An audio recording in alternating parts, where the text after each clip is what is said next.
And when the queen of Sheba heard the fame of Solomon, she came to prove Solomon with hard questions at Jerusalem, with a very great company, and camels that bear spices, and gold in abundance, and precious stones. And when she was come to Solomon, she communed with him of all that was in her heart. And Solomon told her all her questions, and there was nothing hid from Solomon which he told her not. And when the queen of Sheba had seen the wisdom of Solomon, and the house that he had built, and the meat of his table, and the sitting of his servants, and the attendance of his ministers, and their apparel, his cupbearers also, and their apparel, and his ascent by which he went up into the house of the Lord, there was no more spirit in her. And she said to the king, It was a true report which I heard in mine own land of thine acts, and of thy wisdom. Howbeit I believed not their words until I came, and mine eyes had seen it. And behold, the one half of the greatness of thy wisdom was not told me, for thou exceedest the fame that I heard.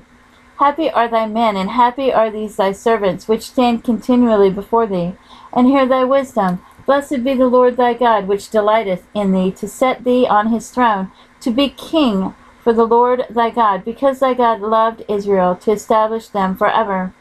Therefore made he thee king over them, to do judgment and justice.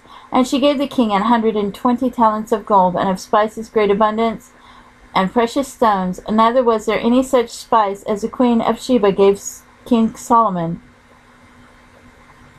And the servants also of Huram, and the servants of Solomon, which brought gold from Ophir, brought algum trees and precious stones. And the king made of the algum trees terraces to the house of the Lord, and to the king's palace, and harps and psalteries for singers, and there was none such seen before in the land of Judah.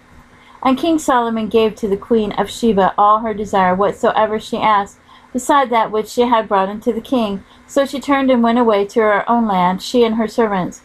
Now the weight of gold that came to Solomon in 1 year was 666 talents of gold, beside that which chapmen and merchants brought. And all the kings of Arabia and governors of the country brought gold and silver to Solomon. And King Solomon made 200 targets of beaten gold.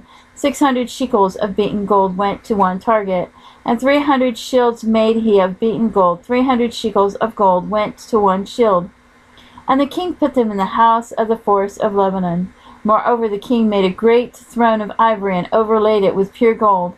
And there were 6 steps to the throne, with a footstool of gold, which were fastened to the throne, and stays on each side of the sitting place, and 2 lions standing by the stays, and 12 lions stood there on the one side, and on the other upon the 6 steps. There was not the like made in any kingdom. And all the drinking vessels of King Solomon were of gold, and all the vessels of the house of the forest of Lebanon were of pure gold, none were of silver. It was not anything accounted of in the days of Solomon, for the king's ships went to Tarshish with the servants of Huram.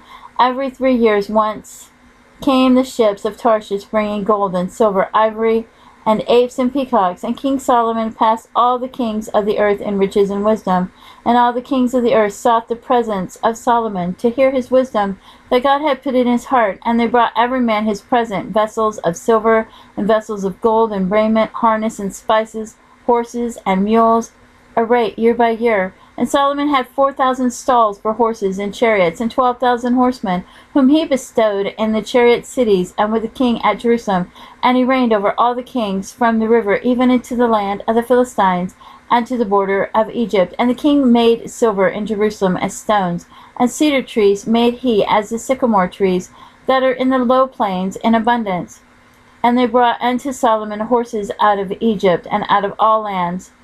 Now the rest of the acts of Solomon, first and last, are they not written in the book of Nathan the prophet, and in the prophecy of Ahijah the Shilonite, and in the visions of Iddo the seer against Jeroboam the son of Nebat? And Solomon reigned in Jerusalem over all Israel 40 years. And Solomon slept with his fathers, and he was buried in the city of David his father, and Rehoboam his son reigned in his stead.